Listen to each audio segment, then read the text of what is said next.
Just a quick follow-up to the video I made last night about PlayStation 4 and Xbox One exclusives discussion.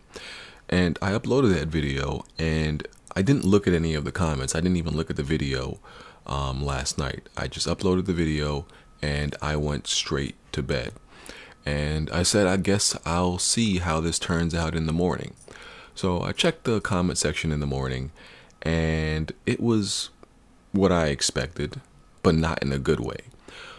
What this video proved is that having a discussion about exclusives in any capacity is absolutely pointless, because to have a discussion about something, people have to agree on certain terms and certain definitions and meanings.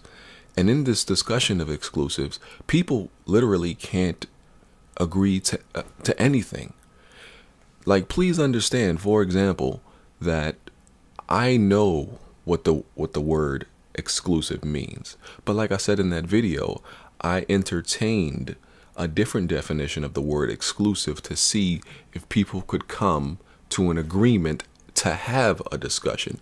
But that can't even be done. There's two sides that just flat out will not come to an agreement on what the word exclusive even means. So if you can't even get two people to agree on what a word means, how can you even argue about exclusives if you can't even agree what the word means? And this is one of the main reasons why this whole argument is completely null and void. You can't even have a discussion of exclusives because people will always argue the definition. That's the real discussion here and argument here. It's not over which console has more or better exclusives. It's the word itself. I mean, not only that, you can't even get people to agree which games should be on this list of AAA exclusives. Yeah, sure, I could have included Japan titles that are on PlayStation 4 only, that are not in the US. There are those games that exist, and once again, that's where it gets kind of messy and muddy. So it gets complicated there once again. But like I said, I tried to formulate this list to be a list that everybody could agree on, and as you can see, it's just not possible. Even down to the word AAA, there's some people that still argue over the word, what the word AAA means. Some believe it's quality and budget, right?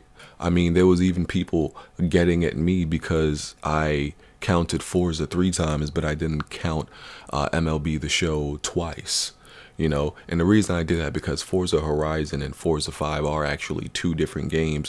Forza 5 and Forza 6, yeah, you could argue that it's technically the same game, just like MLB The Show 14 or 15 would be the same game. See, it gets even more complicated. Should you double count these games? This is why an agreement is like damn near impossible to come to. I mean, there's even people arguing over whether remasters and remakes should count, and whether those remakes and remasters actually count as AAA games anymore, right? And then you even have and even still arguing over what game is quality and what game is not. This is my whole point, and this is what the video revealed, that this argument is absolutely pointless because people can't even agree on the terms and definitions that make up the discussion. So how can we have a real discussion about this if people will never, because please believe, they will never agree to the same terms? So, and honestly, the whole parameters of the discussion is tainted and flawed in the first place, because we are not discussing games as a whole. We're limiting it to the scope of AAA exclusives because one side likes to argue that certain games don't matter. So from the get-go, the argument is flawed.